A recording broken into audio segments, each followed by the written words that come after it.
29% marks आपके इस चीज पर डिपेंडेंट है कि आप लोगों ने कौन सा ऑप्शन चूज किया है। आप लोग जस्टिस पढ़कर ही जाइए। इसमें हमारा एक थिंकर है रॉल्स। मैंने आपको पहले ही कहा कि ये थिंकर्स जो है यूजुअली आप लोग नहीं सीखते हो पॉलिटिकल साइंस के अलावा कहीं भी। तो जो टॉप 100 रैंकर्स हैं, उन टॉप 100 रैंकर्स में से 12 rankers political science and international relations को लेकर के है। मतलब आप लोग सोचिए, टोटल यूपीएससी में 48 ऑप्शंस है। 48 ऑप्शंस में से एक option political science and international relations है, बाकी के आपके 47 अदर ऑप्शंस है। 47 अदर ऑप्शंस का टॉप 100 में जो रेशियो आ रहा है वो है 88% और अकेले पॉलिटिकल साइंस का जो रेशियो आ रहा है टॉप 100 में वो है 12%। अगर तूने मेरे ऊपर में अटैक वगैरह किया, अंजाम काफी बुरा होगा। नमस्कार दोस्तों, मेरा नाम है अरविंद सिंह राजपुरोहित। अनअकैडमी के इस YouTube चैनल पर आप सभी का स्वागत है। YouTube पर बहुत ही शोर भरी दुनिया है और इसमें majority of the time aspirants misguide हो जाते हैं, लेकिन अनअकैडमी एक ऐसा इकलौता प्लेटफॉर्म है जो आप लोगों के लिए सही गाइडेंस हमेशा लेकर के आता है। उसी सीरीज में हम लोग ये वीडियो लेकर के आए हैं जिसमें हम डिटेल्ड वॉक थ्रू करेंगे political science and international relations के ऑप्शनल के सिलेबस का। तो चलिए देरी नहीं करते हैं। इससे पहले कि हम आगे बढ़े, मैं आप सबको बता देना चाहता हूं, मेरा खुद का political science and international relations का बैच लॉन्च हो रहा है अनअकैडमी के प्लेटफॉर्म पर। अगर आप लोग इसे ज्वाइन करना चाहते हो तो डेफिनेटली कीजिए। Apart from that, geography, sociology, agriculture, history, anthro, maths, pub ad जैसे ऑप्शंस भी अनअकैडमी पर लॉन्च हो रहे हैं। इन सबको लेने के लिए एक ही कोड है जो आप लोगों को अप टू 50% ऑफ भी दिलवा देगा और वो कोड है अरविंदा। तो आप लोग अरविंदा कोड को डेफिनेटली यूज कीजिएगा। ये मेरी 8वीं political science and international relations की बैच होगी। मैंने खुद ने political science and international relations में सिविल सर्विसेज के 2018 में 296 मार्क्स स्कोर किए थे। 149 इन पेपर 1, 147 इन पेपर 2।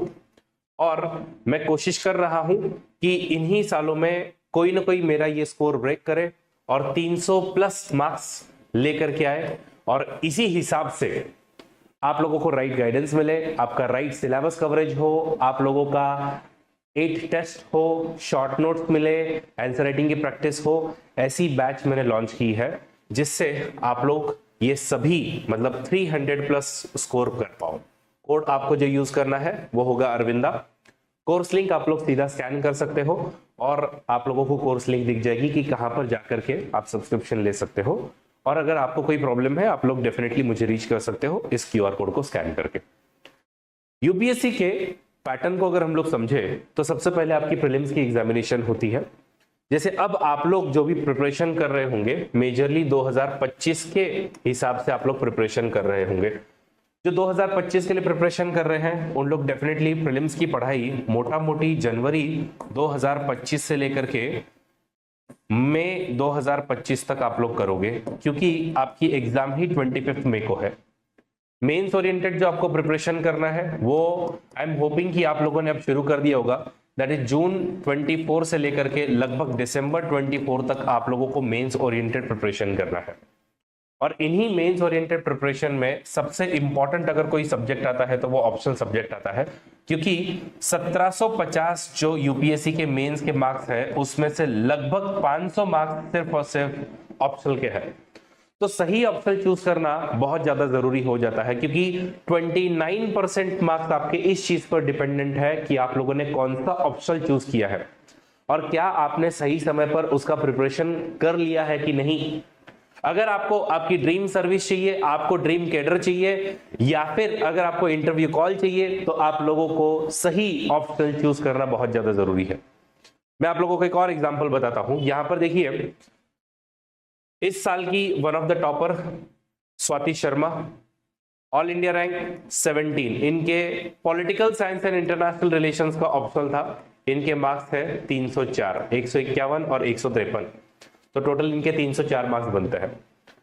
लेकिन एक एस्पिरेंट के हम लोग यहाँ पे मार्क्स देखे तो इन मार्क्स में आप लोगों को समझ में आता है कि लगभग 246 मार्क्स इनके इस ऑप्शनल में आए।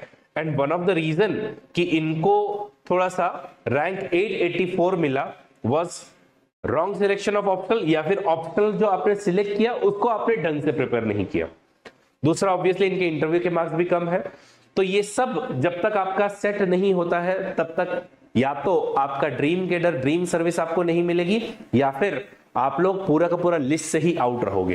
तो ऑप्शनल सिलेक्ट करना बहुत ज्यादा जरूरी है, और इन सब में political science one of the famous option है। इस बार के अगर हम लोग स्टैट्स देखें मोटा मोटी, तो जो टॉप 100 रैंकर्स है, उन टॉप 100 रैंकर्स में से 12 rankers political science and international relations को लेकर के है। मतलब आप लोग सोचिए, टोटल यूपीएससी में 48 ऑप्शंस है, 48 ऑप्शंस में से एक optional political science and international relations है, बाकी के आपके 47 अदर ऑप्शंस है। 47 अदर ऑप्शंस का टॉप 100 में जो रेशियो आ रहा है वो है 88%, और अकेले पॉलिटिकल साइंस का जो रेशियो आ रहा है टॉप 100 में वो है 12%। वन ऑफ द रीजन कि क्यों आप लोगों ने political science and international relations को लेना चाहिए वो है it is the topper subject. चाहे आप ऑल इंडिया रैंक 1 टीना दाबी की बात करें या फिर इशिता किशोर की बात करें जो 2022 की और ये 2016 की टॉपर रही है, इन सबका optional political science and international relations ही था। इस बार के ही top 28 ranks in top 200 were again from the political science, मतलब 14% रिजल्ट पॉलिटिकल साइंस के थे। तो मैं ऐसा हमेशा कहता हूं कि कभी कभी कैसा है, कोई ऑप्शनल चल जाता है, कोई ऑप्शनल नहीं चलता है, लेकिन पॉलिटिकल साइंस हमेशा से एक एवरग्रीन सब्जेक्ट रहा है। बहुत ज्यादा रिजल्ट नहीं, बहुत कम रिजल्ट नहीं, हम लोग एक 10% की मार्जिन में चलते हैं कि 10% तो हमारे रिजल्ट पक्के आने ही आने हैं। तो इस तरीके का एक ऑप्शनल है। दूसरा, पॉलिटिकल साइंस को लेने का सबसे मेजर जो बेनिफिट है वो है मासिव ओवरलैप। बाकायदा मैं जब इसका सिलेबस बताऊंगा तो आपको प्रूव भी करके दूंगा कि कैसे इसका ओवरलैप पूरे GS2 के सिलेबस के साथ में है, आपके पूरे GS1 के सिलेबस के साथ में है, GS3 में अच्छा खासा कंपोनेंट, GS1 का अच्छा खासा कंपोनेंट, GS3 का अच्छा खासा कंपोनेंट, GS4 में भी जो थिंकर्स आपको चाहिए, जॉन रॉल्स का हो, लॉक का हो, प्लेटो का हो, अरिस्टोटल का हो, सोक्रेटिस का हो, ये सब आपको वहां पर काम आएगा। ऐसे में आजकल यूपीएससी फिलोसॉफिकल एसेस पूछ रही है, उसमें अगर पॉलिटिकल साइंस की फिलोसॉफी आपने सीख ली है तो आपके लिए काफी इजी बन जाता है। देन प्रीलिम्स में भी डेफिनेटली हेल्प किया है। कई ऐसे कंसेप्ट इस बार के मैं आपको बताता हूं, इंटरनेशनल रिलेशंस के यूपीएससी ने 12 सवाल पूछे थे, जिनमें से अगर आपका political science and international relations optional होता तो मोटा मोटी 8 सवाल आप उनको आराम से सॉल्व कर सकते थे। And last but not least, interview में कितने ही एस्पिरेंट्स के अगर आप ट्रांसक्रिप्ट्स पढ़ करके देखोगे आपको दिखेगा कि इंटरव्यू में बहुत सारे आईआर रिलेटेड, बहुत सारे पॉलिटिकल साइंस रिलेटेड कंसेप्ट पूछे हुए हैं। तो पॉलिटिकल साइंस का मैसिव ओवरलैप है जीएस के साथ में। इनफैक्ट पॉलिटिकल साइंस जितना ओवरलैप किसी और सब्जेक्ट का नहीं है, ना सोशियो का है, ना हिस्ट्री का है, ना एंथ्रो का है, ना और किसी सब्जेक्ट का, किसी भी सब्जेक्ट का नहीं। तो मैसिव ओवरलैप। और इसका फायदा क्या होता है कि जब आप जीएस पढ़ते हो तो आपको ऑप्शनल की चिंता नहीं होती है, और जब आप ऑप्शनल पढ़ते हो तो आपको जीएस की चिंता नहीं होती है। फिर good combination of static and dynamic subject है, मतलब ऐसा नहीं कि सिर्फ बार बार वही आप लोग स्टैटिक चीजें पढ़ रहे हो। इनफैक्ट पॉलिटिकल साइंस इतना इंटरेस्टिंग बन जाता है कि कभी कभी वो इंटरेस्टिंग के चक्कर में आप deep deep deep deep deep चले जाते हो, और डीप डीप डीप जाने के बाद में जितना अपने को रिक्वायर्ड था उससे कहीं ज्यादा पढ़ लेते हो, और फिर आपका सिलेबस कभी कभी कंप्लीट नहीं हो पाता है। तो एक मतलब आप इस सब्जेक्ट को लोगे तो कभी बोर नहीं होंगे, क्योंकि इसमें एक परफेक्ट मिक्स है स्टैटिक का एंड डायनेमिक का। अच्छा, अब लोगों को एक डर क्या होता है कि शायद पॉलिटिकल साइंस बहुत ही ज्यादा डायनेमिक होगा, उसमें से जितने भी इंटरनेशनल रिलेशंस हो रही है, पॉलिटिकल जो घटनाएं हो रही है, इनको मुझे एज इट इज याद रखना पड़ेगा, बहुत सारी याद रखने का। Let me tell you, 90% syllabus आप लोगों का स्टिल स्टैटिक है और 10% सिलेबस आप लोगों का डायनेमिक है, तो इसकी आप लोग चिंता मत करो, ठीक है। फिर लॉट ऑफ इंटरलिंकिंग, पूरा का पूरा यूपीएससी ही इंटरलिंकिंग पर बेस्ड है। और पॉलिटिकल साइंस का अगर आपने ऑप्शन लिया है और इसकी राइट अगर आप लोगों ने प्रिपरेशन की है और राइट इसकी आंसर राइटिंग की प्रैक्टिस की है, लेट मी टेल यू, पूरे के पूरे सभी जीएस में आप लोग अच्छे से इंटरलिंकिंग कर पाओगे। इंटरलिंकिंग बहुत अच्छे तरीके से ये सिखाता है पूरा का पूरा सब्जेक्ट। अब देखो क्या है, आप लोगों ने सुना होगा टॉपर्स के मुंह से, वो कहता है कि कभी भी एक्सट्रीम आंसर मत लिखिएगा, हमेशा आंसर को बैलेंस्ड बनाए रखो। रिजर्वेशन के बारे में अगर सवाल पूछा है तो आप सिर्फ उसके प्रोज या सिर्फ उसके कॉन्स पे आर्ग्यूमेंट नहीं करोगे, आप उसके प्रोज एंड कॉन्स को आर्ग्यू करके आप उसको सिंथेसाइज करने की कोशिश करोगे। बस इसी तरीके से पॉलिटिकल साइंस में जो कुछ है वो डिबेट के फॉर्म में है, डायलॉग के फॉर्म में है, और इसीलिए यहां पर कभी आप लोग जो है एक्सट्रीम आंसर नहीं लिखोगे। ये आप लोगों को एकदम कैसा है कि ट्रेन कर देता है कि आप एक्सट्रीम आंसर नहीं लिखो। और इसलिए आपके बहुत बैलेंस्ड आंसर आते हैं और बहुत कम चांसेस है कि आपको कुछ एकदम 0 मार्क्स मिले या बहुत कम मार्क्स मिले। और यही आपको हेल्प करता है इवन ऐसे में कि आप ऐसे भी एक्सट्रीम नहीं लिखते हो। फिर अनप्रेडिक्टेबल बिल्कुल नहीं है। मैं आपको लोगों को इनफैक्ट प्रूव करके दिखाऊंगा। यूपीएससी का जो सिलेबस दिया है, डायरेक्ट सिलेबस के पॉइंट से इन लोग सवाल करते हैं। कुछ कुछ क्वेश्चन जैसे नॉन अलाइन मूवमेंट के, जस्टिस के, या फिर आप न्यूक्लियर जो न्यूक्लियर डॉक्ट्रिन्स है हमारी, या फिर न्यूक्लियर प्रोलिफरेशन है हमारा, उन सब को देखें तो बार बार यूपीएससी इन पर सवाल करती है। इसके ही अलावा अगर आप लोग यूजीसी नेट जेआरएफ की एग्जाम दे रहे हो, या क्यूएट की एग्जामिनेशन दे रहे हो, या फिर अगर स्टेट पीसीएस की एग्जाम दे रहे हो, तो भी ये वाला कोर्स डेफिनेटली आप लोगों के लिए हेल्पफुल होगा। तो चलिए, पॉलिटिकल साइंस क्यों लेना चाहिए, मेरी ही बैच क्यों ज्वाइन करनी चाहिए, ये सब मुद्दों को हम लोग देख चुके हैं। अब हम आगे बढ़ते हैं और सीधा सिलेबस की तरफ में रुख करते हैं। ये कुछ मिथ है। मिथ में लोग कहते हैं कि lot of mugging up will be required. Answer is no, it's a very logical subject, और इनफैक्ट अगर आपने लॉजिक लगा करके रखा है तो अच्छे से सॉल्व हो जाएगा। सिलेबस वेरी लेंदी नहीं है, डिटेल्ड सिलेबस है। और इसकी खास बात है कि डिटेल्ड सिलेबस होने के साथ साथ ये वाला जो सिलेबस है, ये पूरा का पूरा लॉट ऑफ रिपीटिशन से भरा हुआ है। रिपीटिशंस मतलब क्या? रिपीटिशंस मतलब सीधी सी बात है कि आप इसके अंदर में देखोगे कि एक ही कंसेप्ट बार बार पूछा है। जैसे ग्लोबलाइजेशन हो गया, नाम हो गया, ये बार बार पूछा है यूपीएससी ने। Very dynamic. मैं आपको पहले ही बता चुका हूं कि 90% आप ऐसा पकड़ो कि स्टैटिक रहेगा और 10% थोड़ा सा डायनेमिक है, कि 10% चीजें आपकी चेंज होंगी। और अगेन, अगर आपका पॉलिटिकल साइंस में ग्रेजुएशन नहीं है, फिर भी पॉलिटिकल साइंस आप लोगों को हेल्प करेगा। ये कुछ इसके मिथ है जो मैंने बस्ट किए। अब हम लोग बढ़ते हैं हमारे सिलेबस को लेकर के, जो आज के इस वीडियो का मेन एजेंडा है कि एग्जैक्टली इसका क्या सिलेबस है। तो political science and international relations, या for that matter you take any other optional subject, उसको यूपीएससी 2 पार्ट में डिवाइड करती है, एक पेपर 1, एक पेपर 2। पेपर 1 को वापस से 2 पार्ट में डिवाइड करते हैं, एक है पॉलिटिकल थियरी, एक है पार्ट ए, दूसरा है पार्ट बी। सिमिलरली पेपर 2 को पार्ट ए, पार्ट बी में डिवाइड किया जाता है। ऑप्शनल का जो पेपर होता है वो आपका थोड़ा सा अलग होता है। जैसे कि हम लोग जो जीएस का पेपर देखते हैं ना, वैसा नहीं होता ये। मैं आप लोगों को समझाता हूं जरा। जनरल स्टडीज में खास करके आप लोग अगर जीएस 1, 2 एंड 3 इसकी बात करें तो इनमें सिंपल है कि question number 1 to question number 10 लगभग आपके 10 मार्क्स के लिए पूछा जाता है, और आपको 150 वर्ड्स में इसके उत्तर देने हैं। मतलब लगभग आपके 1500 वर्ड्स आपको 10 मार्कर के लिए लिखने होते हैं। Question number 11 to question number 20 अगर इनकी हम बात करें तो 15 मार्कर ये क्वेश्चंस होते हैं, और लगभग 250 वर्ड्स में आपको इसके उत्तर लिखने होते हैं। मतलब मोटा मोटी 2500 वर्ड्स आपके ये हो गए टोटल। ये आपके टोटल जो मार्क्स आपके बनते हैं ये 100 बनते हैं। ये जो टोटल मार्क्स बनते हैं ये आपके 150 बनते हैं, और सब मिला करके 250 मार्क्स, जो कि 180 मिनट्स में आपको लिखना है। और इसी के साथ में लगभग मोटा मोटी 4000 वर्ड्स में आपको लिखना है। ये जीएस 1 to 3 एंड थोड़ा सा रफ अगर करें तो 4 का भी सिलेबस है। लेकिन वही अगर मैं आप लोगों को ऑप्शनल की बात करूं तो ऑप्शनल ऐसा नहीं होता है। ऑप्शनल को एक्चुअल में एक जो इसका पेपर है इसको 2 सेक्शंस में डिवाइड कर दिया जाता है। एक होता है इसका सेक्शन 1 या सेक्शन पार्ट ए, ठीक है।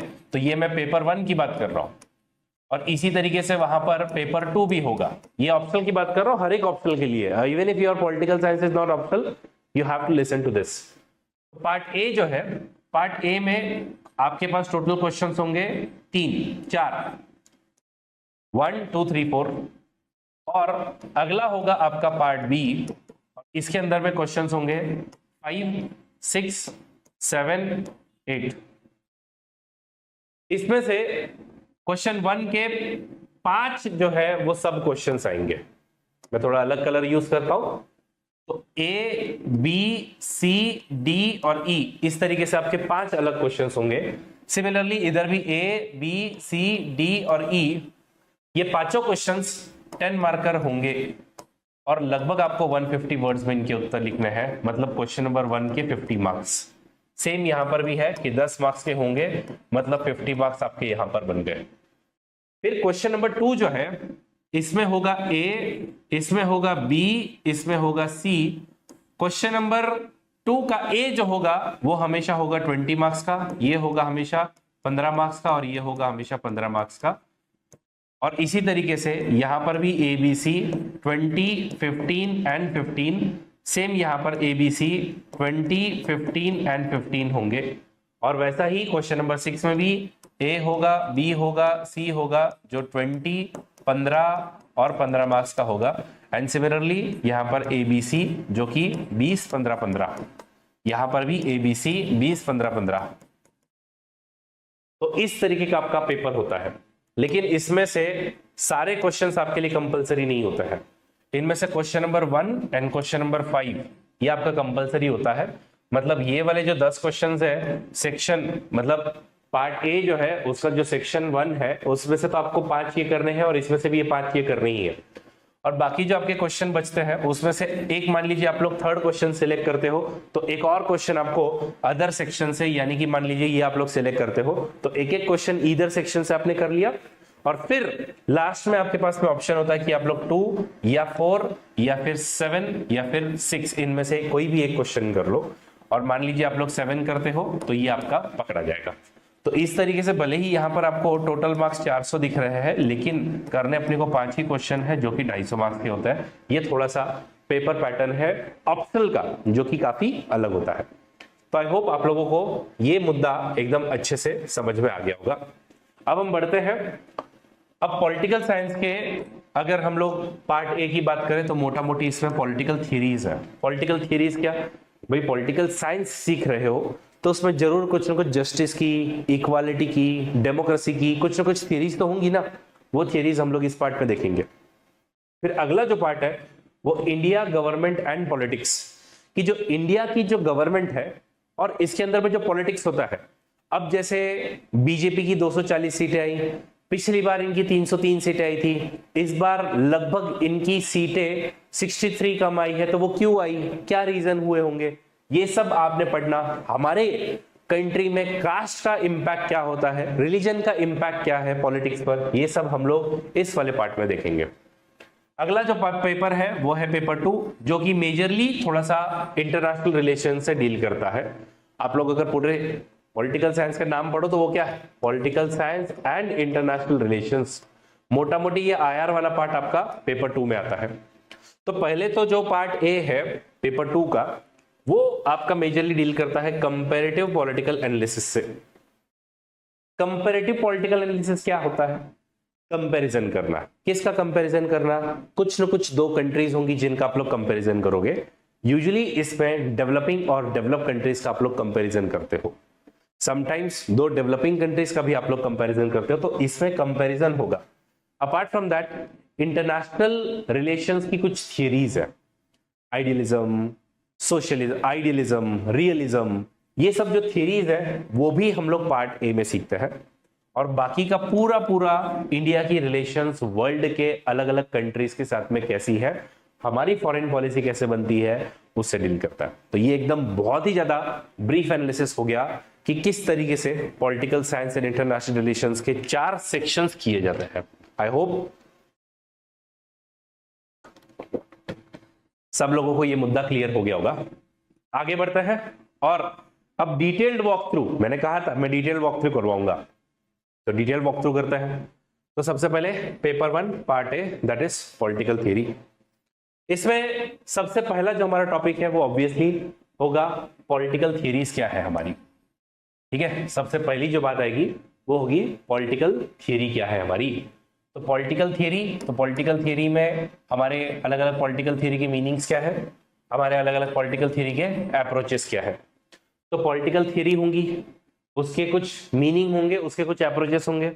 तो अलग अलग अप्रोचेस आते हैं, नॉर्मेटिव अप्रोच है, बिहेवियरल अप्रोच है, पोस्ट बिहेवियरल अप्रोच है, हिस्टोरिकल अप्रोच है, ये सब हम लोग पॉलिटिकल थ्योरी में सीखेंगे। उसका अगला जो टॉपिक है वो है थियरीज ऑफ स्टेट। स्टेट, यहां पर स्टेट का मीनिंग थोड़ा सा अलग होता है। यहां पर हम स्टेट मतलब महाराष्ट्र या गुजरात की बात नहीं करता है। पॉलिटिकल साइंस में स्टेट का मतलब होता है ये 4 कंपोनेंट। कौन कौन से, आपके पास में एक फिक्स टेरिटरी होनी चाहिए, सॉवरेंटी का मतलब होता है अल्टीमेट डिसीजन मेकिंग पावर। हमको यूएसए कितना ही कह दे कि रशिया के साथ में आप अपनी दोस्ती तोड़ दो, हम लोग नहीं सुनने वाले हैं। क्यों? Because we are a sovereign, हम लोग सार्वभौम है। अल्टीमेट डिसीजन मेकिंग पावर हमारे पास में, हम किसी की गुलाम नहीं है। तो आप हमको बार बार डिक्टेट मत करो कि हमको क्या करना है क्या नहीं करना है, दैट इज सॉवरेंटी। फिर एक गवर्नमेंट होनी चाहिए एंड डेफिनेटली आपके पास में एक पॉपुलेशन भी होनी चाहिए। ये चार कंपोनेंट जब मिलते हैं तब हमारा स्टेट बनता है। और मैंने आपको कहा था कि अगर आपने political science and international relations को लिया है, ये आपको इवन आपके प्रीलिम्स में हेल्प करेगा। ये देखिए यूपीएससी 2021 का क्वेश्चन है। स्टेट की डेफिनेशन क्या है? ये यूजुअली आप लोग जीएस2 में नहीं सीखते हो। अनलेस कोई पॉलिटिकल साइंस का टीचर है वो आपको स्टेट को नहीं सिखाएगा कि एग्जैक्टली स्टेट का मीनिंग क्या है। इसका उत्तर अगर कोई पॉलिटिकल साइंस का स्टूडेंट होता तो वो बराबर बता देता कि आंसर ए है। अ कम्युनिटी ऑफ पर्सन मतलब पॉपुलेशन हो गया, permanently occupying a definite territory वाला कंपोनेंट हो गया, इंडिपेंडेंट ऑफ एक्सटर्नल कंट्रोल मतलब सॉवरेंटी हो गया, and possessing an organised government मतलब गवर्नमेंट हो गया। बाकी अगर आप लोग चार ऑप्शन मिलाने की कोशिश करो कहीं पर भी नहीं मिलता है। A politically organized people of definite territory and possessing an authority to govern them, maintain law and order, protect their natural rights and safeguard them। तो सारे कंपोनेंट इसके अंदर में किसी भी तीन स्टेटमेंट में मैच नहीं होते हैं, इसलिए इसका आंसर आएगा ए। तो मैं आपको क्या कह रहा हूं कि पॉलिटिकल साइंस अगर आप लेते हो डेफिनेटली आपको हेल्प करेगा। और इसमें सबसे इंपॉर्टेंट अगर कोई कंसेप्ट है तो वो स्टेट का कंसेप्ट है, यानी कि किस तरीके का आपके यहाँ पे गवर्नमेंट होना चाहिए। कुछ लोग कहेंगे लिबरल हो, फिर कुछ लोग कहेंगे नियो लिबरल हो, कुछ लोग कहेंगे सोशलिस्ट हो, कुछ लोग कहेंगे मार्क्सिस्ट हो, कुछ लोग कहे प्लूरलिस्ट हो, कुछ लोग जो पोस्ट कॉलोनियल मतलब क्या, जो पहले कॉलोनीज हुआ करती थी, हम लोग ब्रिटिशर्स की कॉलोनी थे, अब ब्रिटिशर्स छोड़ करके गए हैं, लेकिन उसके बावजूद भी कुछ ना कुछ कॉलोनियल इंपैक्ट हमारे ऊपर में है। उनके यहाँ पर स्टेट का क्या मीनिंग बनता है। और फेमिनिस्ट तो आजकल ये एक नई आर्ग्यूमेंट आ रही है कि अब स्टेट में सिर्फ और सिर्फ आप लोग मेल वैल्यूज ले रहे हो, इवन फीमेल वैल्यूज को इंक्लूड करना शुरू करो। तो ये आपका सेकंड कंपोनेंट है। Third component justice. Let me tell you, मैं ये कहता हूं इस मामले में यूपीएससी डायरेक्ट आपको बोलती है ओपन बुक टेस्ट है आप लोगों की, आप लोग जस्टिस पढ़ कर ही जाइए। इसमें हमारा एक थिंकर है रॉल्स। तो मैंने आपको पहले ही कहा कि ये थिंकर्स जो है यूजुअली आप लोग नहीं सीखते हो पॉलिटिकल साइंस के अलावा कहीं भी। ये इन्होंने जीएस4 के एथिक्स के 2016 के क्वेश्चन पेपर में भी पूछा था। मतलब सर जीएस4 में हेल्प करता है, बिल्कुल करता है।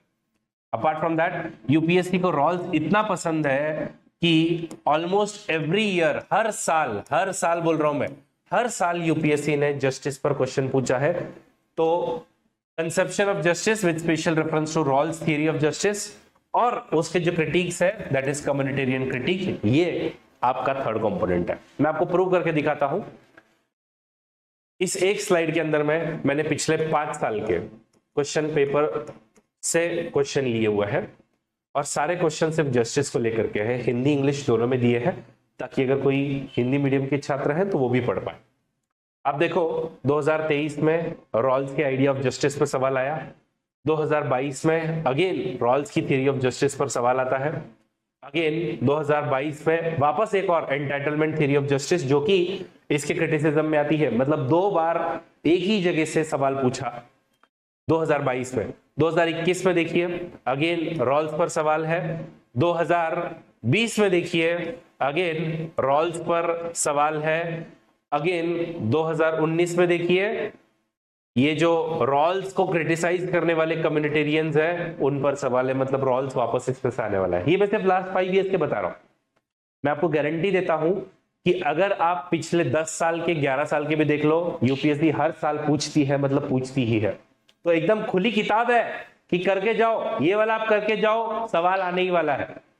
मतलब इतना ओपन आई डोंट थिंक और कोई ऑप्शन होगा जो आपको सीधा बोल रहा है। एनीवेज ये 2016 का मेंस का जीएस4 का आप लोग क्वेश्चन देख रहे हो। एनालाइज द जॉन रॉल्स, मतलब मेंस में जीएस4 में भी आपको पसंद है रॉल्स। तो concept of social justice in the Indian context, इस तरीके का 10 मार्क्स का क्वेश्चन पूछा हुआ था। तो जस्टिस यूपीएससी का बहुत ही फेवरेट टॉपिक है और ये बार बार उस पर सवाल करते रहता है। Then comes equality. इक्वालिटी में सोशल, पॉलिटिकल, इकोनॉमिक, ये 3 टाइप की इक्वालिटीज हमको पढ़नी है। अपार्ट फ्रॉम दैट इक्वालिटी में और फ्रीडम में यहां पर क्या रिलेशन आती है, क्योंकि देखो एक हम लोग ऐसा हमेशा सुनते हैं कि इक्वालिटी और फ्रीडम में थोड़ा सा इनवर्सली प्रोपोर्शनल का रिलेशन है, यानी कि क्या है इसमें हमेशा आप लोग देखोगे ऑफसेट होता है कि अगर आप लोग इक्वालिटी को अगर बढ़ाते हो, ठीक है, इक्वालिटी को अगर आप लोग बढ़ाते हो तो फ्रीडम या फिर आपकी जो लिबर्टी है वो कम हो जाएगी, ठीक है, और अगर आप फ्रीडम को बढ़ाते हो तो आपका इक्वालिटी कम हो जाता है।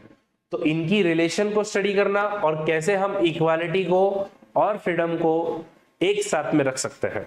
इसी तरीके से इक्वालिटी में एक और इक्वालिटी आती है जिसको हम कहते हैं affirmative action. What is affirmative action? Affirmative action मतलब आपने पॉजिटिव एक्शन जो आज तक जिनके ऊपर में हिस्टोरिकली इनजस्टिस होते आए हैं उनके लिए लेना। हमारे कंट्री में उसको रिजर्वेशन के नाम से जाना जाता है, ऐसे ही यूएस में ब्लैक्स के लिए भी अफर्मेटिव एक्शंस के प्रावधान है जहां पर उनको यूनिवर्सिटीज में और बाकी जगह पर रिजर्वेशन मिलता है। तो ये आपके 4 कंपोनेंट है। अपार्ट फ्रॉम दैट अगर हम लोग आगे बढ़े तो राइट्स, जितने भी आपके अलग अलग राइट्स हैं तो उनके मीनिंग, उनके अलग अलग थियरीज, तो बहुत सारी राइट्स की थियरीज है। एक डिवाइन राइट्स की थियरी है, नेशनल राइट की थियरी है, ह्यूमन राइट की थियरीज आती है, लीगल राइट की थियरीज आती है, तो वो सब हम देखेंगे। फिर डिफरेंट काइंड ऑफ आपके जो राइट्स हैं वो क्या है तो वो सब हम देखेंगे। कंसेप्ट ऑफ ह्यूमन राइट क्या है आपका, तो कंसेप्ट ऑफ ह्यूमन राइट हम लोग देखेंगे। फिर आता है डेमोक्रेसी। सीधी सी बात है, पॉलिटिकल साइंस पढ़ रहे हो और डेमोक्रेसी ना पढ़ो, उसकी थियरी ना पढ़ो तो क्या सेंस बनेगा। तो हम लोग डेमोक्रेसी में क्लासिकल जो थियरीज हुआ करती थी, यानी कि पहले की जो थियरीज थी वो, और कंटेम्प्ररी मतलब अब की जो थियरीज है वो सीखेंगे। Different models of the democracy, तो डेमोक्रेसी को चलाने के भी आपके अलग अलग मॉडल्स होते हैं, वो मॉडल्स हम देखेंगे। और खास करके 3 टाइप की democracy, that is representative, participatory and deliberative, ऐसे 3 टाइप की हम डेमोक्रेसी देखेंगे। रिप्रेजेंटेटिव का मतलब सिंपल है कि आप लोगों ने रिप्रेजेंटेटिव इलेक्ट करके दिए हैं, अब वो लोग वहां पर जाकर के बैठेंगे और आपकी बेसिस पर डिसीजन लेंगे। पार्टिसिपेटरी का मतलब है जहां पे हम भी पार्टिसिपेट करें, और डेलिब्रेटिव का मतलब है जिस डेमोक्रेसी में डिबेट ओपन हो, जिस डेमोक्रेसी में बोलने की पूरी आजादी हो, उसको हम डेमोक्रेसी कहेंगे। मजेदार बात है, चाइना अपने आप को ट्रू डेमोक्रेसी कहता है, लेकिन आपको बोलने की पूरी आजादी तक नहीं है, तो क्या हम उसको डेलिब्रेटिव डेमोक्रेसी, हम उसको डेलिब्रेटिव डेमोक्रेसी तो छोड़ो, हम उसको डेमोक्रेसी भी कह सकते हैं क्या? एनीवेज, अगला कंसेप्ट ऑफ क्या, कंसेप्ट ऑफ पावर। तो politics is all about power, और पावर नहीं पढ़ेंगे तो फिर क्या पढ़ेंगे? एक कंसेप्ट है हेजेमनी, फिर आएगा आइडियोलॉजी और लेजिटिमेसी, ऐसे कुछ आपके कंसेप्ट है। नेक्स्ट जो है वो है पॉलिटिकल आइडियोलॉजीज, अलग अलग आइडियोलॉजीज है। तो ये आइडियोलॉजी को अगेन आप लोग कंटिन्यू करोगे, liberalism, socialism, Marxism, fascism, Gandhianism and आपका फेमिनिज्म। तो इस तरीके से ये आपके 8 कंपोनेंट हो गए। 9वें कंपोनेंट में इंडियन पॉलिटिकल थॉट हम लोग देखेंगे, अलग अलग थिंकर्स, जैसे धर्मशास्त्र। धर्मशास्त्र हमारे क्या है, धर्मशास्त्र क्या है, दंड शास्त्र क्या है, और अब तक क्या क्या है, मनुस्मृति क्या है, ये सब हम देखेंगे उसमें। अर्थशास्त्र जो कि कौटिल्य इन्होंने लिखा था, जिसको हम चाणक्य भी कहते हैं। बुद्धिस्ट ट्रेडिशंस क्या रही हैं, बुद्धिस्ट पॉलिटिकल ट्रेडिशंस क्या रही है, वो हम लोग सीखेंगे। सर सैयद अहमद खान, अब ये तो मैं आपको बोल दूं भाई, ये आपके एज इट इज GS1 में सब कुछ आता है, ये भी GS1 में आता है, ये भी GS1 में आता है, ये भी GS1 में आता है। मैं आपको कह रहा हूं ये GS1 में आप लोग एज इट इज, आप जो Shri Aurobindo, MK Gandhi, BR Ambedkar, MN Roy के बारे में पढ़ोगे, ये GS4 में एज अ थिंकर आपके काम आते हैं, और GS1 में हिस्ट्री के तौर पर भी ये काम में आते हैं। तो Sir Syed Ahmad Khan, Shri Aurobindo, MK Gandhi and BR Ambedkar and MN Roy, ये कुछ थिंकर्स हैं जो हमको सीखने हैं। Apart from that, last but not least, that is western political thought, and in fact हमारा maximum time western political thoughts को ही सीखने में जाने वाला है। आप शुरू करेंगे प्लेटो से। सबसे पहले प्लेटो का गुरु सोक्रेटिस, तो सोक्रेटस सबसे पहले हम पढ़ेंगे। सोक्रेटस के अंदर प्लेटो, फिर प्लेटो के बाद में उनका जो शिष्य दैट इज एरिस्टोटल। तो माफ कीजिएगा, यहां पर ये एंटर दब गया और ये ई नीचे आ गया, इसी तरीके से मैकियावेली में भी हो गया है थोड़ा सा। एनीवेज, तो एरिस्टोटल, उसके बाद में मैकियावेली, फिर हॉब्स, लॉक, तो हॉब्स एंड लॉक जैसे थिंकर्स है, ये आपको पता होगा कि हम लोग जो आज फंडामेंटल राइट्स की बातें करते हैं, ये फंडामेंटल राइट्स सबसे पहले अगर किसी ने इनकी बातें की थी तो वो लॉक थे। लॉक की वजह से हमको ये फंडामेंटल राइट्स मिलता है। ये हॉब्स की वजह से सॉवरेनिटी आती है, ये मैकियावेली की वजह से सेक्युलरिज्म आता है। फिर उसके बाद में जेएस मिल है जो कि लिबर्टी के चैंपियन थे और इन्होंने पॉजिटिव लिबर्टी को इनिशिएट करवाया था। कार्ल मार्क्स एक इकलौते ऐसे थिंकर जिन्होंने पूरे वर्ल्ड को बदल दिया, पूरे वर्ल्ड को डिवाइड कर दिया, ठीक है, ये कार्ल मार्क्स। और अगेन उन्हीं से कंटिन्यूड ग्राम्स्की, एंड सिर्फ एक फीमेल थिंकर है दैट इज हैना अरेंट। तो इस तरीके से ये सारे हम लोग वेस्टर्न पॉलिटिकल थॉट्स भी करेंगे। इनफैक्ट हमारा जो भी हम पॉलिटिकल साइंस पढ़ेंगे ना, अपना मैक्सिमम टाइम इन थिंकर्स पर ही जाने वाला है। एंड यूपीएससी का भी मैक्सिमम फोकस इन थिंकर्स पर ही होता है। अगर आप लोग पीवाईक्यूज उठा करके देखोगे आपको समझ में आ जाएगा कि इन्हीं थिंकर्स पर बार बार सवाल पूछे। तो गाइस मोटा मोटी थोड़ा बहुत मैंने ये प्रूव करके दिया कि यूपीएससी में पॉलिटिकल साइंस क्यों इंपॉर्टेंट है, कैसे जीएस में, प्रीलिम्स में और एसए वगैरह में यहां से सवाल आ रहे हैं। और पेपर 1 पार्ट ए हम लोगों ने कवर कर लिया है। अब देखते हैं पेपर 1 का पार्ट बी जो कि है इंडियन गवर्नमेंट एंड पॉलिटिक्स। तो इंडियन गवर्नमेंट एंड पॉलिटिक्स वाला पार्ट अब हम लोग देखते हैं। तो इसके अंदर में भी मल्टीपल कंपोनेंट्स है, इसके अंदर में भी लगभग 11 कंपोनेंट है। पहला जो है वो है इंडियन नेशनलिज्म। मैं आपको बता रहा हूं as it is modern history पूरी यहां पर आई हुई है, आप लोग पढ़ो ना। कॉन्स्टिट्यूशनलिज्म टू मास सत्याग्रह, ये आपको बोला है। Non cooperation, civil disobedience, militant and revolutionary movement, ये बताइए जीएस 1 का पार्ट नहीं है तो फिर किसका पार्ट है? पूरी तरीके से जीएस 1 का पार्ट है, इसलिए तो मैं कहता हूं ओवरलैप हुआ है।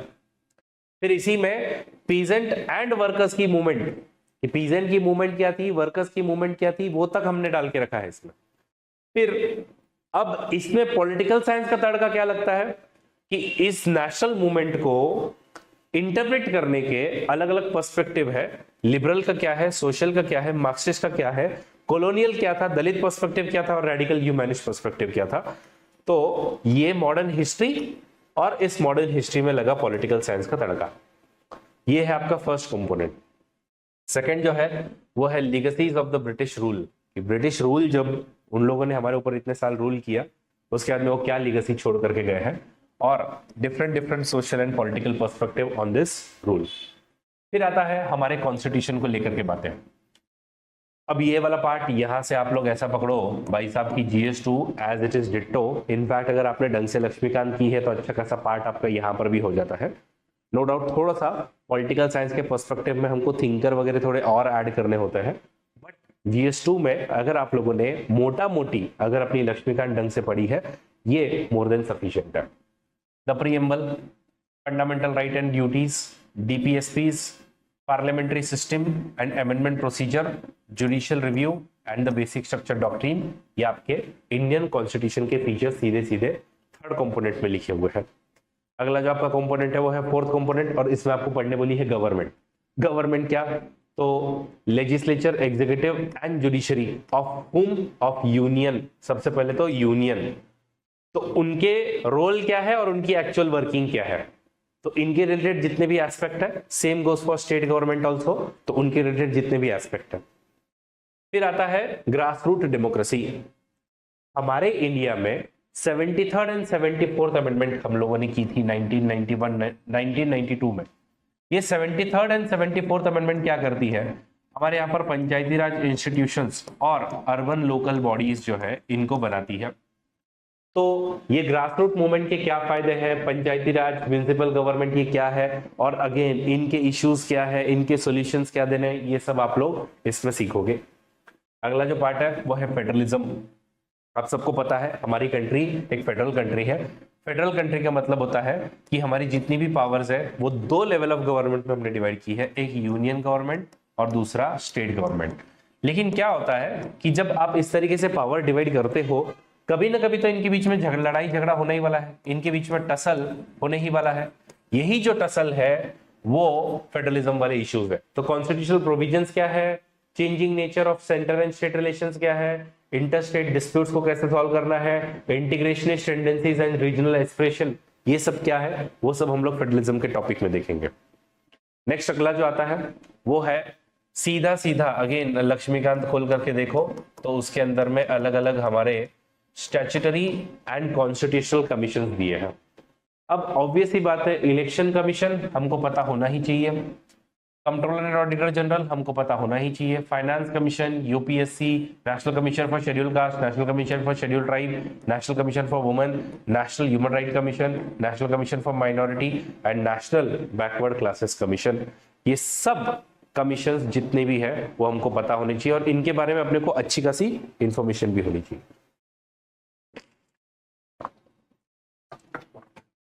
और यूपीएससी भी यही एक्सपेक्ट करती है। नेक्स्ट जो आपका है वो है अब वापस, अब यहां पे देखो हम लोग जीएस3 में जाएंगे। देखिएगा जीएस3 में land reforms and agrarian relations, जीएस3 में ग्रीन रिवोल्यूशन, जीएस3 में लिबरलाइजेशन एंड इकोनॉमिक रिफॉर्म्स आता है क्या? कमेंट बॉक्स में बताइए आता है क्या? बिल्कुल आता है, ये जीएस3 का। क्योंकि जब मैंने आपको बोला कि जीएस3 में भी आपको ये ऑप्शन हेल्प करेगा तो बहुत सारे लोगों को विश्वास नहीं हुआ, यहाँ पे मैं प्रूफ दे रहा हूं। फिर role of planning and public sector, again जीएस3 का पार्ट है और ये हिस्ट्री का पार्ट है जो अगेन आपके जीएस3 में भी आता है। तो इसी तरीके से नेहरूवियन एंड गांधीयन पर्सपेक्टिव क्या थी, खास करके प्लानिंग एंड इकोनॉमिक डेवलपमेंट को लेकर के। और ये वाला कंपोनेंट जो कि मेरा काफी फेवरेट कंपोनेंट है, जो मैं आपको सिखाऊंगा भी, बहुत मजे में सिखाऊंगा, इंडियन पॉलिटिक्स। कि पॉलिटिक्स में कास्ट का क्या रोल है, पॉलिटिक्स में रिलीजन का क्या रोल है, एथनिसिटी का क्या रोल है, और उससे भी इंपॉर्टेंट इस पॉलिटिक्स को चलाने वाली पीछे की जो पॉलिटिकल पार्टीज है, चाहे वो नेशनल हो रीजनल हो, इनके बारे में इंफॉर्मेशन, उनकी क्या आइडियोलॉजीज है, इनके क्या सोशल बेस है। जैसे अभी आप लोगों ने सुना होगा कि अखिलेश यादव, ठीक है, अखिलेश यादव, इनकी समाजवादी पार्टी इस बार यूपी से 37 सीट्स जीत के गई है और उसमें उन्होंने जो नारा दिया था वो पैड का नारा था, दैट इज पिछड़े और पीडीए का नारा दिया था, ठीक है, या पैड बोल लो वो भी चलेगा। पीडीए का नारा दिया था, पिछड़े, दलित एंड कभी अल्पसंख्यक बोलते हैं, कभी इन लोग आदिवासी बोलते हैं। तो ये सब हम देखेंगे। फिर पैटर्न ऑफ कोलिशन पॉलिटिक्स, तो बीच में लगभग 10 साल के लिए कोलिशन पॉलिटिक्स खत्म हो गया था, लेकिन अच्छा खासा खास करके 1989 से लेकर के 1999 के दशक तक, और अब वापस से कोलिशन पॉलिटिक्स आपका शुरू हो गया है। फिर अलग अलग जो प्रेशर ग्रुप्स है, इलेक्टोरल बिहेवियर का ट्रेंड क्या रहा है, किस तरीके से जो हमारे लेजिस्लेटर्स हैं उनकी सोशो और इकोनॉमिक जो प्रोफाइल है वो चेंज हो रही है। तो ये आपका बड़ा interesting topic, that is party system, हम लोग सीखेंगे। और लास्ट बट नॉट लीस्ट अलग अलग जो मूवमेंट्स है, बिकॉज देखो अपने कंट्री में भी तो सोशल मूवमेंट्स हो रही है ना, इंडिया अगेंस्ट करप्शन जैसी मूवमेंट हुई, एनवायरमेंट को लेकर के मूवमेंट हुई, हेल्थ राइट्स को, ह्यूमन राइट्स को लेकर के मूवमेंट हुई है। तो वही हमारी सिविल लिबर्टीज को लेकर के क्या मूवमेंट हुई है, जब एलजीबीटी की कम्युनिटी को उनके राइट्स मिलते हैं, वो सिविल लिबर्टी की राइट की मूवमेंट है। ह्यूमन राइट्स की क्या मूवमेंट है, वुमेन की क्या मूवमेंट है, एनवायरमेंटल मूवमेंट क्या है, ये सब हम लोग इस पार्ट में देखेंगे। तो गाइज ये था मोटा मोटी आपका पूरा पेपर 1 का सिलेबस, एंड आई होप आप लोगों को अच्छे से समझ में आ गया होगा। अब एक छोटा सा काम करना चाहता हूं, इससे पहले कि हम लोग पेपर 1 के पेपर 2 के सिलेबस पर जाए, पेपर 1 का हम लोग मोटा मोटी जो पिछले साल जो क्वेश्चन पेपर आया ना उसको एकदम ब्रीफली देख लेते हैं। मैं बस ये प्रूव करना चाहता हूं कि यूपीएससी डायरेक्ट सिलेबस से यहाँ पे सवाल करती है और बिल्कुल भी सिलेबस को छोड़ करके ये लोग सवाल नहीं करते हैं, ठीक है। तो let me show you quickly. ये रहा जो आप लोग देख रहे हो यूपीएससी का 2023 का पेपर 1, ठीक है। और इसमें जैसा कि मैंने आप लोगों को इंस्ट्रक्शंस बताई थी, वो इंस्ट्रक्शंस काफी यहाँ पर क्लियर है। इंस्ट्रक्शंस क्या है, यहाँ पे 8 क्वेश्चंस आपको दिए हुए हैं, ठीक है, 8 क्वेश्चंस। एक second,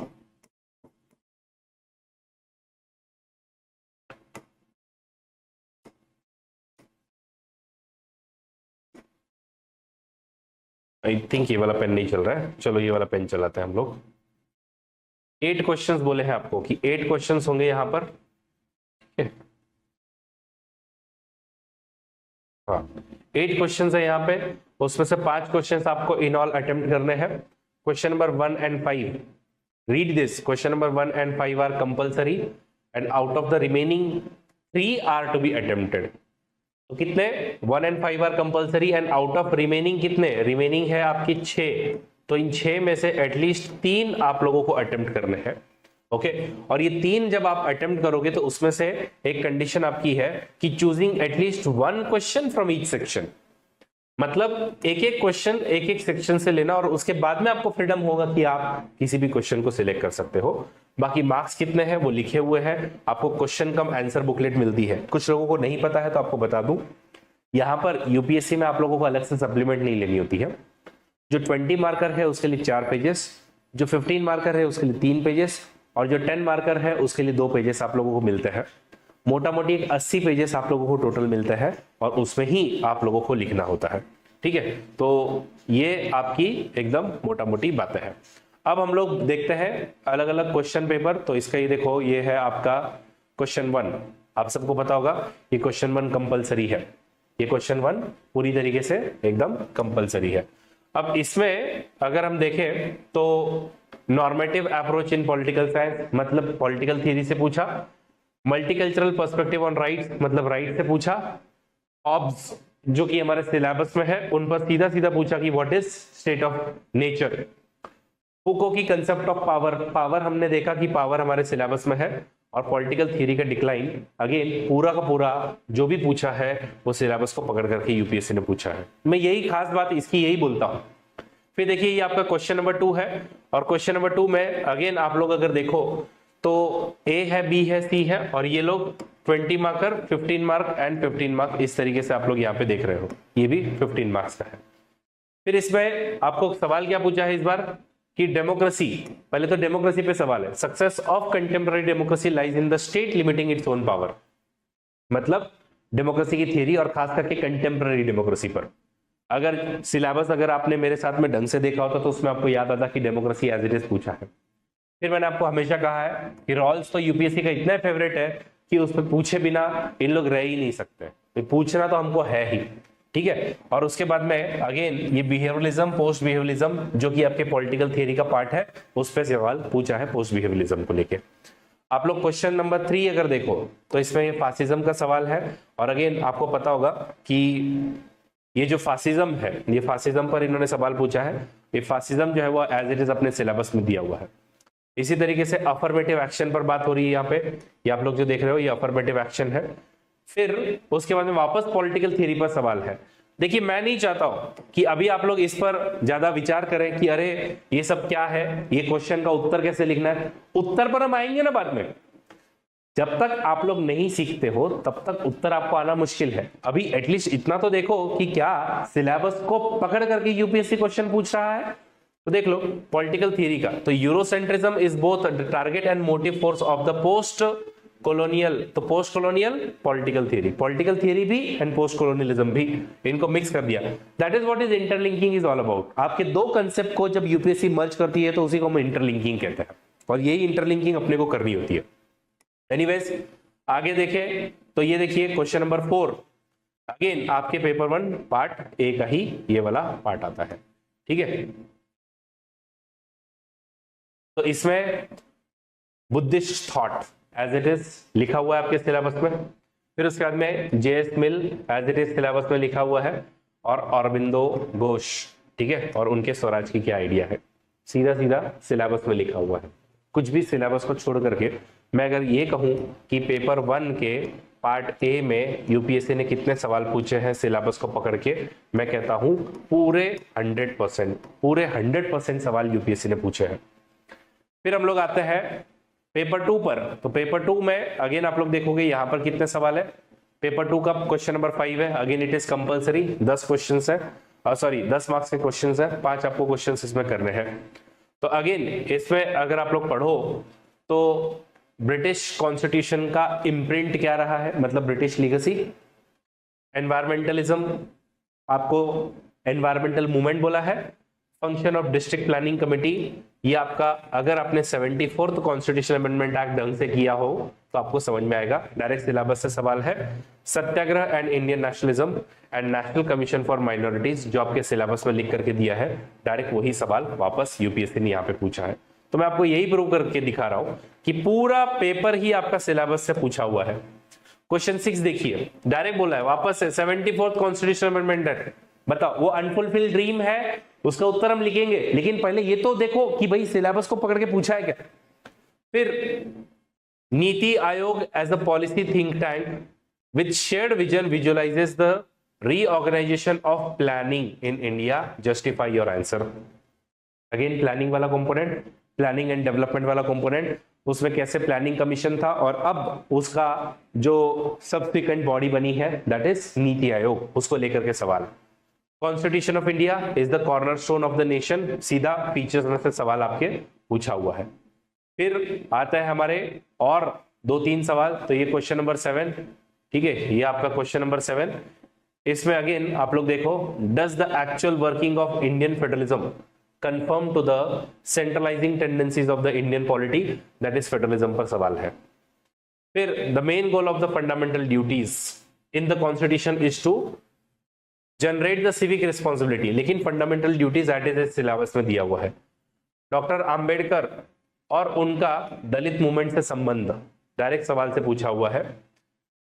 last but not least question number 8 अगर हम लोग देखें तो क्वेश्चन नंबर 8 में वापस आप लोग देखोगे कि the rise of caste politics as it is syllabus में दिया हुआ है 1989 टू 1999, ठीक है। तो यहां पर आपको पूछा है कि कैसा इंडियन पार्टी सिस्टम में शिफ्ट आया था, तो मैंने आपको बोला coalition politics and plus Indian party system को लेकर के सवाल है। And last but not least supreme court को लेकर के सवाल है कि supreme court has become the forum for policy formulation और नॉट, इसका उत्तर आप लोग जस्टिफाई कीजिए। तो मोटा मोटी गाइज पूरा हमने पेपर 1 का सिलेबस देखा और जस्ट उसके पीछे जो सवाल पूछे थे यानी 2023 में देखा, तो सिलेबस को स्टिक करके यूपीएससी हर बार सवाल कर रही है। तो मेरा यही कहना है कि हमारे पॉलिटिकल साइंस का एडवांटेज, सबसे इंपॉर्टेंट एडवांटेज जो है वो यही है कि हमको बहुत ज्यादा डीप में नहीं घुसना पड़ता है। सिलेबस के लिखे हुए पॉइंट्स है, बस उन्हीं पॉइंट को अगर आप ढंग से करते गए then also you can attempt 100% of your question paper, ठीक है।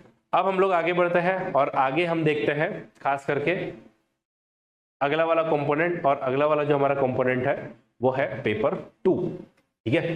तो पेपर 2 में पार्ट ए क्या है? पेपर 2 में पार्ट ए है दैट इज कंपैरेटिव पॉलिटिक्स।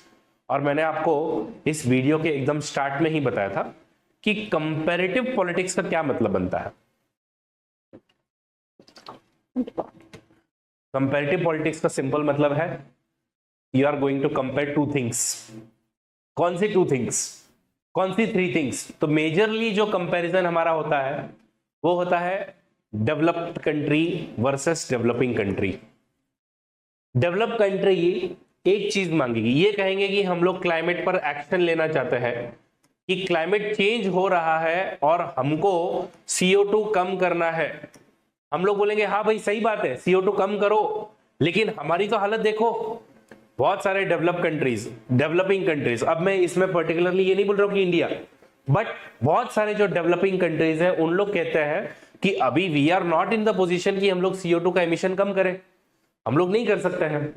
अच्छा, कुछ लोग कहेंगे कि ठीक है इकोनॉमी को ओपन अप करो, तो हम कहेंगे, तो डेवलप कंट्रीज कहेंगे हाँ कर दो, ये कहेंगे नहीं कर सकते हैं। तो बस इसी का कंपैरिजन मेजरली आपका होता है, प्लस पॉलिटिक्स का इसमें कंपैरिजन होता है। तो इससे पहले कि हम इसके सिलेबस, क्योंकि इसके सिलेबस में 1-2 टर्म्स ऐसे आने वाले हैं जो आपको कंफ्यूज ना कर दे, इसलिए मैं इनको पहले ही समझा दूंगा ताकि आप लोगों का एकदम कोई इश्यू ही ना आए। इसमें खास करके जब कोल्ड वॉर हुआ, कोल्ड वॉर क्या था?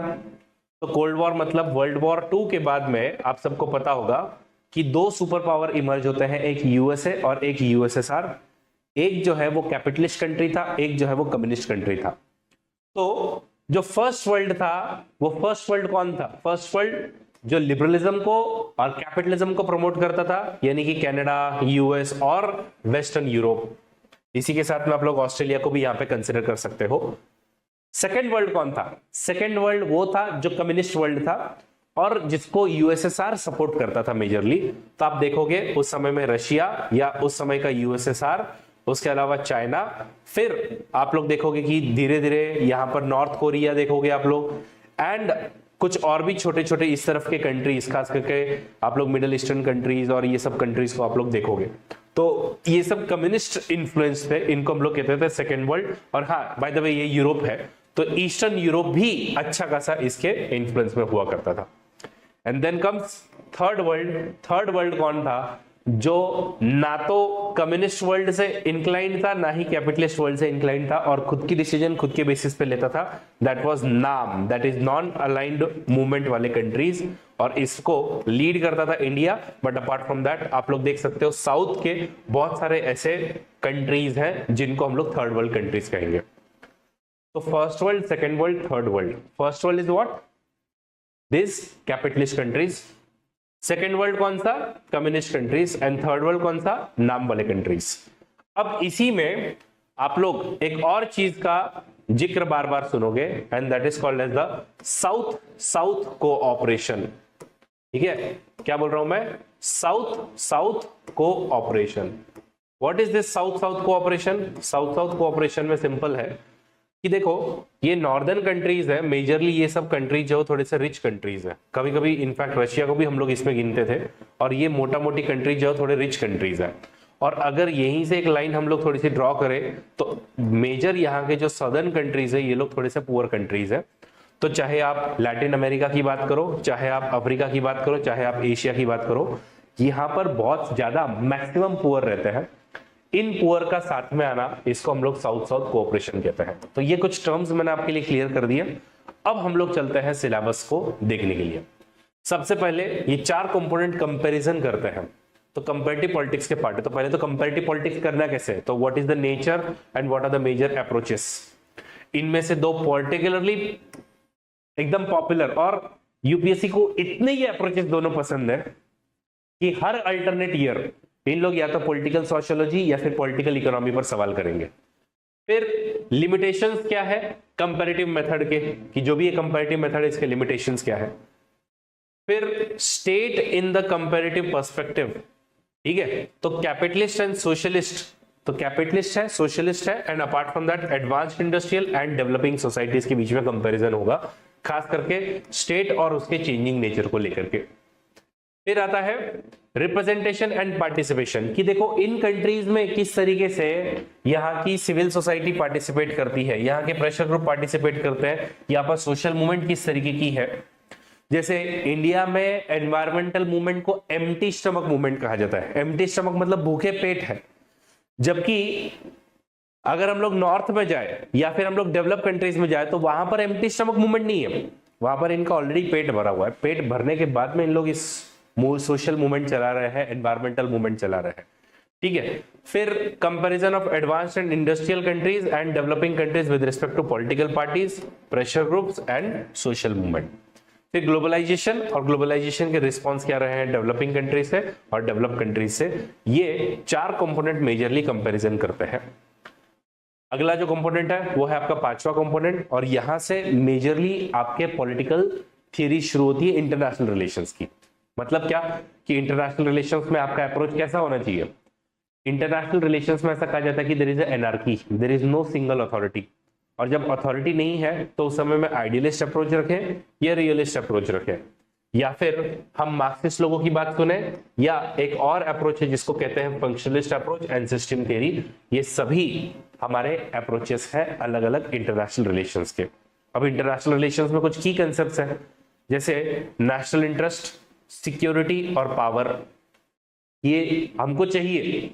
अपार्ट फ्रॉम दैट एक बैलेंस ऑफ पावर करके कंसेप्ट है कि कैसे हम बैलेंस ऑफ पावर मेंटेन जब तक करेंगे, अगर आपके अंदर में ताकत नहीं है तो गठबंधन बनाइए और बैलेंस ऑफ पावर बनाए रखिए, और डिटरेंस यानी कि अगले वाले को डरा करके रखना कि अगर तूने मेरे ऊपर में अटैक वगैरह किया अंजाम काफी बुरा होगा। फिर transnational actors, what are transnational actors. Transnational actor की हम जब भी बात करें इसका सिंपल मतलब होता है एनजीओज। तो अब ये एनजीओज क्या है ना, ये किसी कंट्री तक सीमित नहीं है। मल्टीनेशनल कॉर्पोरेशंस, एमएनसीज, तो आप एनजीओज की बात करो, एमएनसीज की बात करो, आजकल टेररिज्म भी इसी तरीके का फॉर्म ले चुका है, टेररिज्म भी इसी तरीके का फॉर्म ले चुका है। तो ये सब क्या है, ये ट्रांसनेशनल एक्टर्स, कलेक्टिव सिक्योरिटी, ये ऐसे कुछ इंटरनेशनल रिलेशंस के कुछ की कंसेप्ट है। और फिर world capitalist economy and globalisation, वापस ग्लोबलाइजेशन को इन लोग रिपीट कर रहे हैं। फिर अगला मुद्दा है वो है changing international political order. Changing international political order मतलब मैं आपको बताता हूं, वापस से आप लोग हिस्ट्री में जाओगे। क्या बात कर रहे हैं सर? यस, आप लोग पूरा वापस से GS1 में जा रहे हो। कैसे? तो उसमें मोटा मोटी कोल्ड वॉर को लेकर के है कि कोल्ड वॉर की कंडीशंस कैसे बनती है, एग्जैक्टली कोल्ड वॉर को कोल्ड वॉर क्यों कहा गया, और कोल्ड वॉर कैसे एग्जिस्टेंस में रहा, कैसे कोल्ड वॉर खत्म हुआ, कोल्ड वॉर खत्म होने के बाद में कैसे यूएसए अकेला एक सिंगल पावर बन करके उभरा। बस इन्हीं चीजों को लेकर के बातें, और क्या चाइना अब नया कोल्ड वॉर जनरेट करेगा, बस ऐसे ही मुद्दे सीखना है। तो changing international political order, rise of the super powers, strategic and ideological bipolarity, arms race and cold war, nuclear threat, non aligned movement. कैसे नॉन अलाइंड मूवमेंट जो है यहाँ पे एक चैलेंज देती थी, collapse of the Soviet Union, unipolarity and American hegemony and relevance of non alignment in the contemporary world. ये सीधा सीधा सवाल है, और मैं आपको बता रहा हूं ये नॉन अलाइनमेंट मूवमेंट जो है ना, इसके तो 3-3 बार रेफरेंसेस हमारे सिलेबस में दिए हुए, बार बार रिपीट कर रहे हैं। और बार बार रिपीट करने का एक और मतलब भी यहाँ पे बनता है कि यूपीएससी इस पे वापस सवाल भी बार बार पूछने वाली है। ठीक है, नेक्स्ट जो है वो है evolution of international economic system. चलो भाई, हम लोग जा रहे हैं वापस से GS3 में।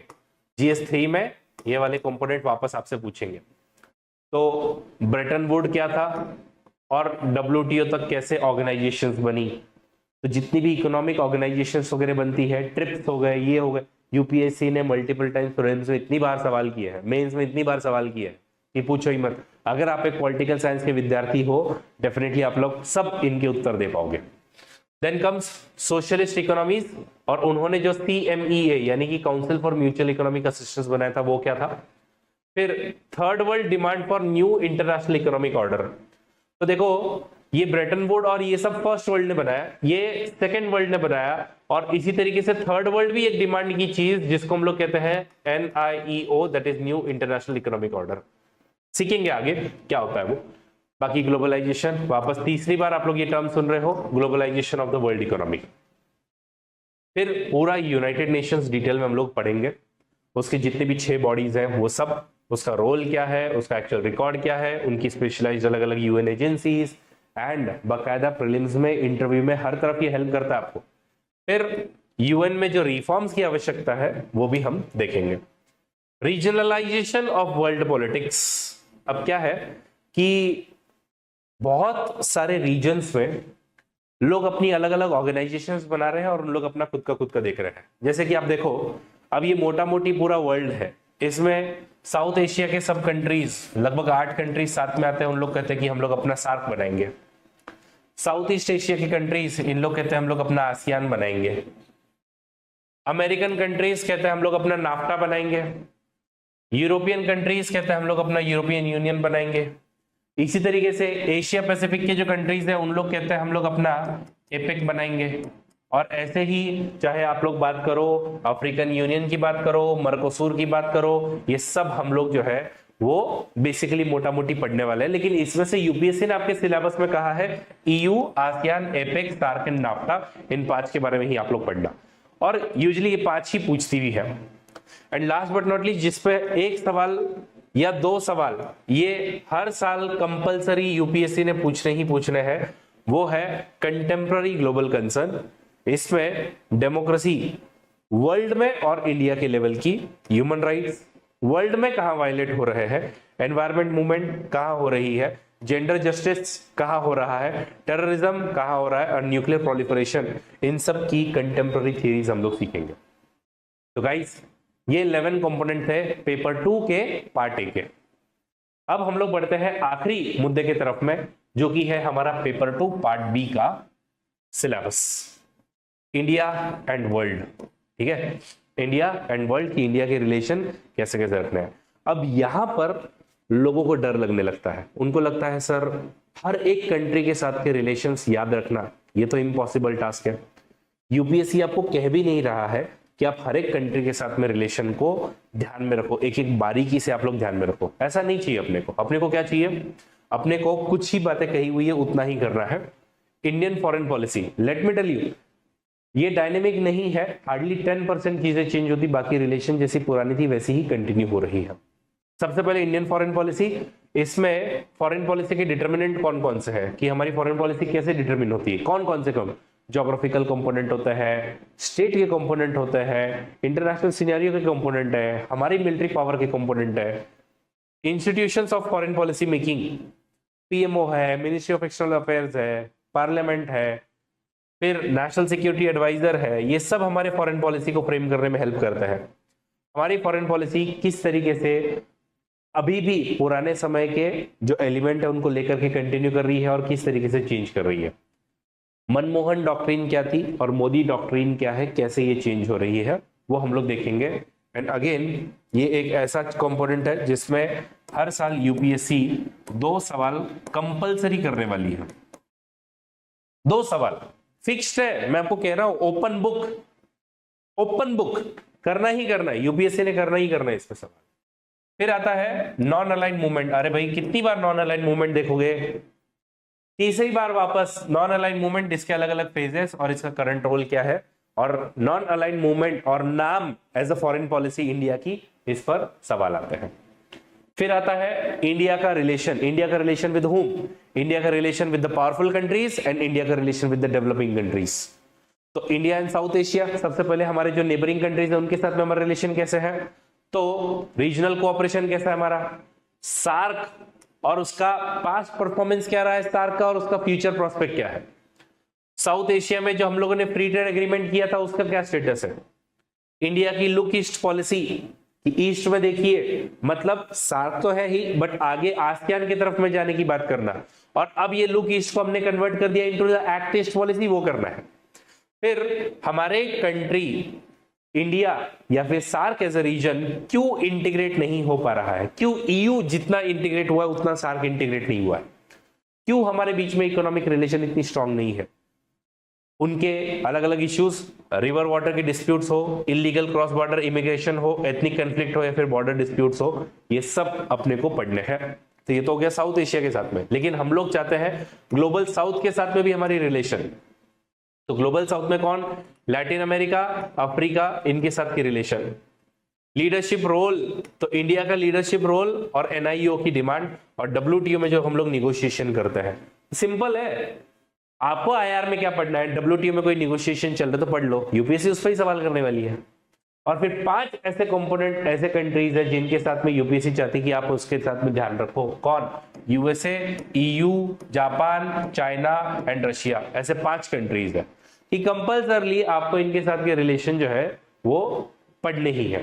तो ईयू, यूएसए, जापान, चाइना, इनके साथ में क्या हो रहा है, क्या गड़बड़ हो रही है, क्या हम लोग दोस्ती कर रहे हैं, क्या हम दुश्मनी कर रहे हैं, पूछना ही पूछना है यूपीएससी ने सवाल। फिर अगला जो कंपोनेंट आता है वो है हमारा छठा कंपोनेंट, वो है इंडिया एंड यूएन सिस्टम। तो इंडिया और यूएन, तो वापस मतलब यूएन हमने जस्ट पिछले वाले पार्ट में देखा, यहाँ पर भी वही है। इनफैक्ट आप लोग अगर वही एक बार पढ़ लो तो यहीं पे हो जाता है। तो यूनाइटेड नेशन पीस कीपिंग और demand for permanent seat in council, एक सवाल फिक्स्ड है, हर साल एक सवाल फिक्स्ड है। फिक्स्ड मतलब फिक्स्ड है।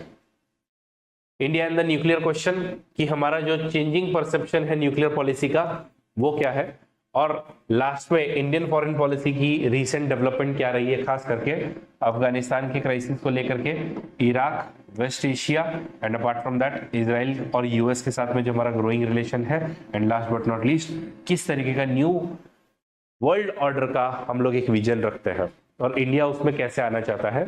ये आपके कुछ कंपोनेंट है जो आपके सिलेबस का पार्ट है। ऑब्वियसली हम लोग अगला जो कंपोनेंट लिखेंगे वो है कि फटाक से पेपर 2 भी एक बार देख लेते हैं ना, तो एकदम फट से पेपर भी देख लेते हैं इसका। सेम आप लोग देख लो, पेपर 2 है 2023 का, बस वैसा ही पैटर्न है इसका भी कि टोटल 8 क्वेश्चंस दिए हुए हैं, 8 में से आपको करने 5 है। Question number 1 and question number 5 are compulsory, ठीक है। अब इसमें crucial functions of empirical political theory in the comparative politics, comparative politics directly उसमें पूछ दिया, एम्पिरिकल पॉलिटिकल थियरी बताओ हमको। फिर what are the difficulties faced by political theorist in comparing the states, ठीक है, वापस कंपैरेटिव पॉलिटिक्स से पूछ लिया। How does the democratic politics construct citizenship, ठीक है, तो ये आपके डेमोक्रेसी वाला पार्ट हो गया। फिर जो ग्लोबल कंसर्न है, फिर what is the structure and function of international court of justice, जो कि यूनाइटेड नेशंस का पार्ट है और यूनाइटेड नेशन सिक्योरिटी काउंसिल के भी स्ट्रक्चर एंड फंक्शन को आपको बोला है। तो मोटा मोटी आप लोग देख रहे हो क्वेश्चंस वही पूछे हैं जो आपके सिलेबस में दिए हुए हैं। फिर आप देखो क्वेश्चन नंबर 2, तो क्वेश्चन नंबर 2 में again ABC 20 marks, 15 marks, 15 marks. Discuss the relevance of normative ethos in non aligned movement. मैंने आपको क्या कहा, एक question compulsory non aligned movement को दे दो, दान है ये। फंक्शनलिस्ट अप्रोच दिया हुआ है आपके सीधा सिलेबस में। How does the regime change and political crisis in Myanmar threaten the regional security and peace. तो इंडिया एंड साउथ एशिया और नेबरिंग जो बॉर्डर डिस्प्यूट है, एथनिक कन्फ्लिक्ट है, वो वाले पार्ट से पूछा है। ठीक है, फिर अगला क्वेश्चन नंबर 3। तो question number 3, during the cold war है नॉन अलाइन मूवमेंट, मतलब दूसरी बार नॉन अलाइन मूवमेंट पर सवाल किया है। Try to become the third force in the world politics but failed, तो उसके बारे में बताइए। European Union, account for the European Union highly influential regional organisation, कि उसका राइज कैसे हुआ। Narrate the various ways in which rapid environmental degradation, again global concern में से एनवायरमेंट, ये आपका नेक्स्ट टॉपिक है। फिर आता है क्रिटिकली एग्जामिन द ग्लोबलाइजेशन, तो ग्लोबलाइजेशन पे आना ही आना सवाल है, वन ऑफ द यूपीएससी का favourite topic, that is globalisation. फिर रियलिज्म, और रियलिज्म के दो टाइप, ऑफेंसिव एंड डिफेंसिव, उसके बीच में आपको डिस्टिंक्शन वगैरह करके देना है। ये तो हर साल ऐसा पकड़ो, हर 2 साल में एक बार तो इन लोग पूछ ही लेते कि डिफेंसिव एंड ऑफेंसिव रियलिज्म क्या है। फिर अमेरिकन हेजेमनी, सीधा सीधा आपके सिलेबस में दिया है कोल्ड वॉर वाले कंपोनेंट में। फिर आगे अगर हम लोग देखें क्वेश्चन नंबर 5, तो क्वेश्चन नंबर 5 जो कि आपका सीधा सीधा आईआर वाला पार्ट आएगा। तो explain the major features of India foreign policy. मैंने आपको क्या कहा, एक क्वेश्चन तो 2 क्वेश्चंस आने हैं फॉरेन पॉलिसी के ऊपर, तो 2 क्वेश्चंस आने चाहिए। फिर साउथ एशिया, तो why South Asia lacks the regionness, तो साउथ एशिया में जो सार्क हमने बनाया है वो क्यों एग्जिस्टेंस में नहीं आ रहा, जो साफ्टा हमने किया है वो क्यों अगेन आपका फोर्स में नहीं आ रहा है, वो बातें। फिर WTO, why is compromise reached at WTO regarding the COVID-19 vaccine manufacturing, not a trade related, ये ट्रिप्स रिलेटेड वेवर जो है वो नहीं है, इसके बारे में क्या चर्चा। तो WTO as it is syllabus में दिया है और उस पर इंडिया कैसे निगोशिएट करता है ये पूछा हुआ है, बोला हुआ है आपको। ठीक है, फिर उसके बाद में ये देखो, ethnic conflicts and insurgencies continue to remain major impediment to the regional cooperation in South Asia, direct syllabus से। What diplomatic steps has India taken to articulate the interest of global south in international politics. Global south direct मुद्दे पे मुद्दे, मतलब वो लोग jump करते हैं ऐसे। अगर आपने सिलेबस का एक एक पॉइंट निकाल के लिया है, कोई इश्यू ही नहीं आना चाहिए आपको। फिर है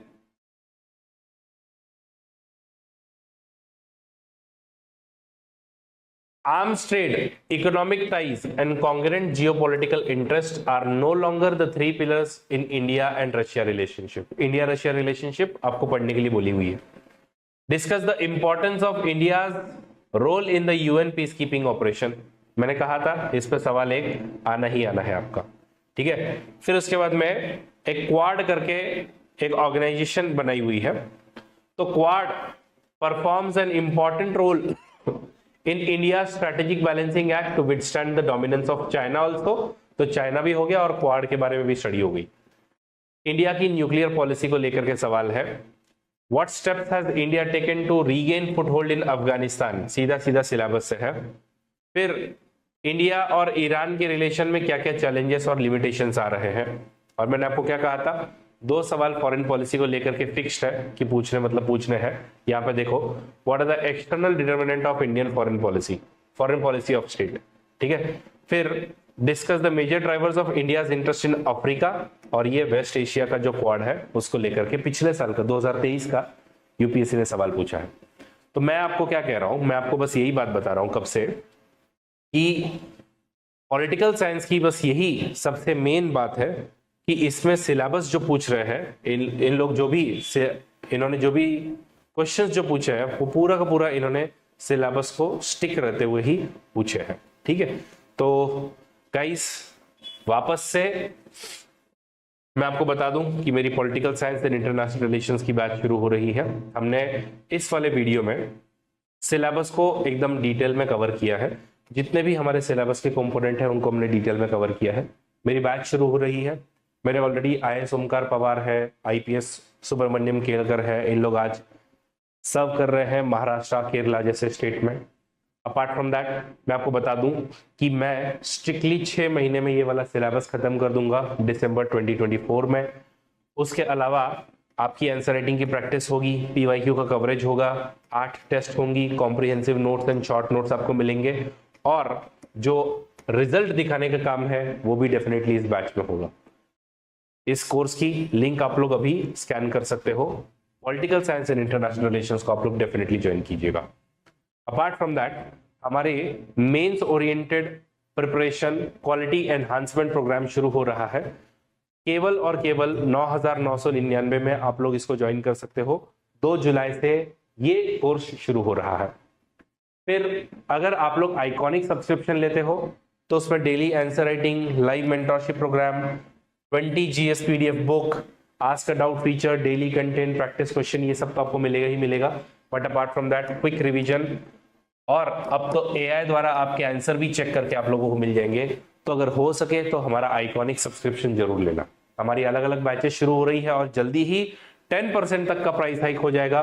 तो 25,000 रुपए में, केवल और केवल 25,000 रुपए में अगर आप लोग चाहते हो तो हमारा GS का सब्सक्रिप्शन ले सकते हो। कोड जो आपको यूज करना है वो है Aravinda. Thank you so much and I will be seeing you in next video. Video को लाइक और शेयर करना मत भूलिएगा।